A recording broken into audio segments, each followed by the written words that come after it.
Hello दोस्तों, आप सभी का एक बार फिर से स्वागत है रेसलमेनिया पर। हो सकता है कि जो लोग रेसलिंग के बारे में ज्यादा नहीं जानते या उसे इतना करीब से नहीं देखते, वो समझते हैं कि ये सब नकली है। हाँ, कुछ हद तक ये सच हो सकता है, लेकिन रेसलिंग में केवल सब चीजें पहले से ही इस तरह प्लान की जाती हैं ताकि रिंग में किसी को कोई चोट ना पहुंचे। लेकिन ऐसा हमेशा तो नहीं हो सकता ना। हर रोज रेसलर्स कोई ना कोई नया जोखिम उठाते हैं ताकि वो लोगों की नजर में आ सके। लेकिन जैसा कि हम इस वीडियो में देखेंगे, ऐसा करने के लिए जरूरी नहीं कि एक इंसान 20 फुट लंबे लैडर से कूद जाए या अपने ओपोनेंट को थंब टैग्स के ऊपर पटक दे। कभी कभी छोटे और रोज किए जाने वाले मूव्स भी मौत का कारण बन सकते हैं। इस एपिसोड में हम देखेंगे 10 ऐसे रेसलर्स जो अपने मैच के दौरान रिंग में ही मर गए। Number 10, Michael Iron Mike DiBiase. नहीं, वो आयरन माइक नहीं। इतिहास के सबसे महान बॉक्सर्स में से एक आयरन माइक से पहले खेल जगत में एक और आयरन माइक थे। वो WWF के एक बेहतरीन heel the million dollar man Ted DiBiase के एडॉप्टेड पिता थे। उनकी चमक भले ही अपने बेटे की तरह नहीं थी, लेकिन माइक डिबियासी एक सफल रेसलर थे जिन्होंने अलग अलग क्षेत्र में बहुत सारे टाइटल्स जीते थे। डिबियासी का सबसे सफल और बेहतरीन मैच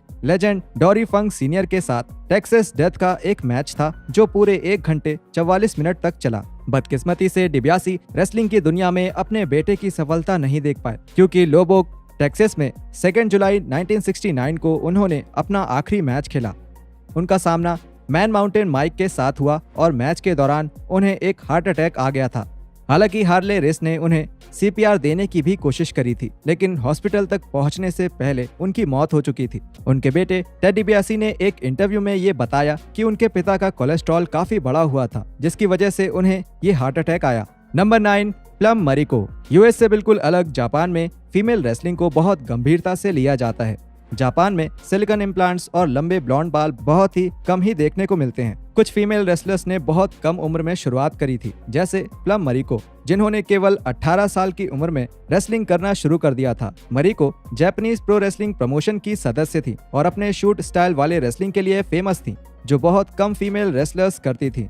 15 अगस्त 1997 को हिरोशिमा सन प्लाजा में कमांड बॉलशॉय के साथ मिलकर उन्होंने मायूमी ओजाकी और रिको अमानो का सामना किया। इस मैच के कुछ हफ्ते पहले से ही लोगों का ध्यान इस बात पर गया कि मरिको अपने फिनिशेस भूल जाती हैं और स्टोरी लाइन के हिसाब से टैग मैचेस के दौरान अपने साथी को बचाना भी भूल जाती हैं। उनकी याददाश्त हमेशा ही उनके लिए एक दिक्कत रही है, क्योंकि अपने करियर के दौरान उन्हें कई सारे कंकशंस हुए हैं। इस मैच के दौरान ओजाकी ने अपना सिग्नेचर मूव लेगो बॉम्ब इस्तेमाल किया, लेकिन हैरानी की बात यह थी कि जब उन्होंने ये मूव खत्म किया, उस वक्त मरिको खराटे मार रही थी।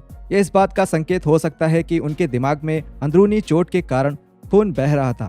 वो उस मैच में बेहोश हो गईं और फिर कभी होश में नहीं आ पाईं। उन्हें पास ही के एक हॉस्पिटल में ले जाया गया, जहां उनकी सुबह के समय मौत हो गई। उनको श्रद्धांजलि देने के लिए 1997 और 1998 में मेमोरियल शोज रखे गए, जिसमें जापानीज प्रमोशंस की बहुत सारी अलग अलग फीमेल रेसलर्स शामिल हुई। Number 8, Emco केडो। मरिको के साथ हुआ हादसा जापान में रेसलिंग से जुड़ी रिंग में हुई मौत की पहली घटनाओं में से एक था। संयोग की बात है कि ऐसा दूसरा हादसा भी एक महिला रेसलर के साथ ही हुआ था। एमिको केडो हैरिसन प्रमोशन के साथ उनके पहले एनिवर्सरी शो पर जुड़ी थी। जापानीज प्रमोशन में ये आम बात है कि वो अपने नए टैलेंट्स के साथ अलग बर्ताव करते हैं और उन्हें 1 साल पूरा होने से पहले अपने ज्यादातर मैचेस हारने पड़ते हैं। और अक्सर ऐसा भी होता है कि ज्यादा अनुभव वाले रेसलर्स उनके साथ रिंग में कठोर रहते हैं, और ऐसा ही कुछ एमिको के साथ उनके 15वें मैच में हुआ था। और 31 मार्च 1999 में उन्होंने मरिको योशिडा और मिकिको फुटागामी के साथ मुकाबला किया। मैच के दौरान केडो के सर पर एक भारी चोट लगी, जिसकी वजह से उनके सर पर एक मेम्ब्रेन स्प्रेन हो गया, जो बिल्कुल वैसा ही था जैसा प्लम मैरिको के साथ हुआ था। 10 दिनों के बाद भी उनको होश नहीं आ पाया और वो महज 23 साल की उम्र में गुजर गईं। नंबर 7, ब्रायन ओंग।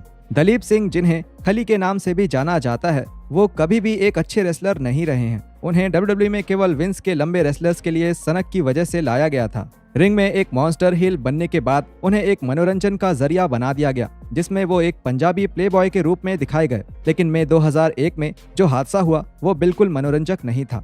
रूकी रेसलर ब्रायन ओंग उस समय सिंह के साथ ट्रेनिंग कर रहे थे, जिसके दौरान सिंह ने उन्हें एक फ्लैप जैक मारा, लेकिन ये मूव गलत हो गया क्योंकि ओंग ने खली की पीठ की जगह उनका शर्ट पकड़ लिया था। ओंग अपने टेलबोन के बल पर गिरे और उनका सर जोर से मैट पर जाकर लगा। इससे उनके स्पाइन और ब्रेन स्टेम में गंभीर चोट आई। ओंग अपनी चोट के कारण हॉस्पिटल पहुंचने से पहले ही मर गए। सिंह को अनजाने में की गई हत्या के लिए जिम्मेदार ठहराया गया और ओंग के परिवार ने ऑल प्रो रेसलिंग के ऊपर केस कर दिया, क्योंकि उन्होंने ओंग की पहले की चोट को नजरअंदाज किया और ट्रेनिंग के दौरान ओंग को एपीडब्ल्यू स्टाफ के द्वारा कोई प्रोटेक्टिव गियर या देखरेख नहीं की गई। एपीडब्ल्यू को इस गलती के लिए जिम्मेदार माना गया और इसके बदले ओंग के परिवार को $1.3 मिलियन मिले।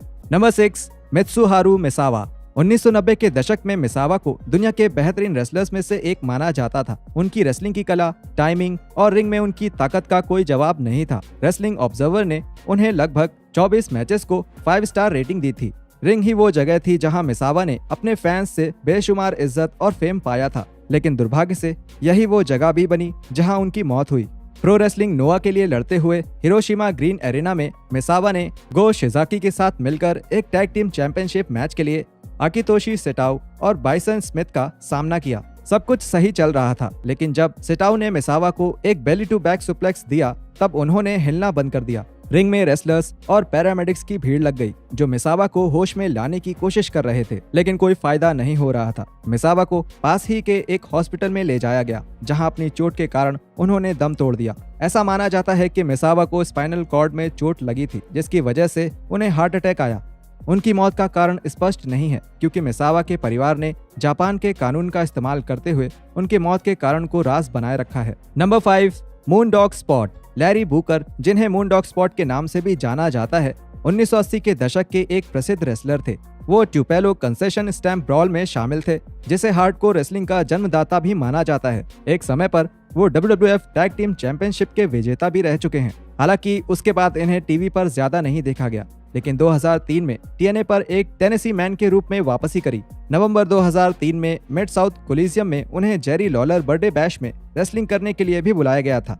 मैच के दौरान उन्हें एक बड़ा हार्ट अटैक आया और उसी समय उनकी मौत हो गई। लॉलर ने बताया कि उन्हें मून डॉग बिल्कुल अच्छे लग रहे थे और कोई ये नहीं कह सकता कि उन्हें कुछ तकलीफ है। उन्होंने कहा कि ऐसा लग रहा था जैसे किसी ने उन्हें गोली मार दी हो। वो 5 मिनट तक बिल्कुल ठीक थे और फिर अचानक ही वो रोप्स के सहारे बैठने लगे। Number 4, Janet Wolf. इस अगली एंट्री के लिए हम 50 के दशक में वापस जा रहे हैं जब औरतों को रेसलिंग की दुनिया का हिस्सा नहीं माना जाता था। हालांकि इस समय नौजवान, आकर्षक, ताकतवर महिलाएं तेजी से बढ़ रही थी और इनमें से जो सबसे ज्यादा निखर कर आई वो थी जेनेट वुल्फ, जो उस वक्त की world's women champion Mildred Bird की सक्सेसर मानी जाती थी। अपना प्रोफेशनल रेसलिंग करियर शुरू करने के सिर्फ 6 महीने बाद ही जेनेट को ही रात में 2 मैचेस करने थे। उनका पहला मैच एला वॉल्डेक के खिलाफ था, जहां एक बेहतरीन बॉडी स्लैम की वजह से वो हार गईं। मैच के बाद उन्हें सरदर्द की तकलीफ हो रही थी, लेकिन फिर भी वो उस रात का दूसरा मैच खेलने गईं। ये दूसरा मैच एक टैग टीम मैच था जिसमें उन्होंने योजना से अलग एक टैग आउट किया और बाहर आकर रोप्स के सहारे गिर गईं। उन्हें पास के हॉस्पिटल में ले जाया गया, लेकिन उन्हें फिर कभी होश नहीं आया। ऐसा बताया गया कि उन्हें उस बॉडी स्लैम की वजह से एक ब्रेन हैमरेज हो गया था।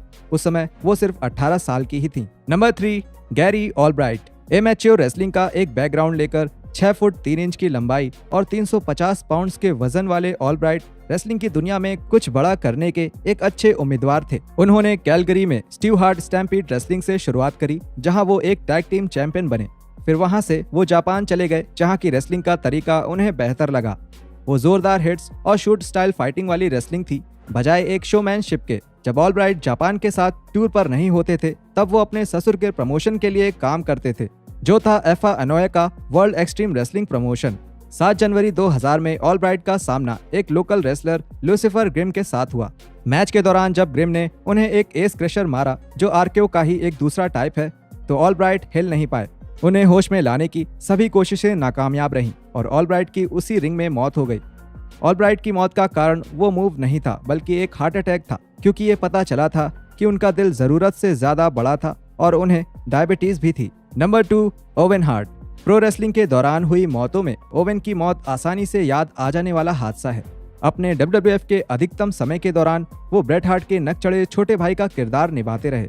वो हमेशा ब्रेट की जगह लेने की कोशिश करते रहे, लेकिन कभी सफल नहीं हो पाए।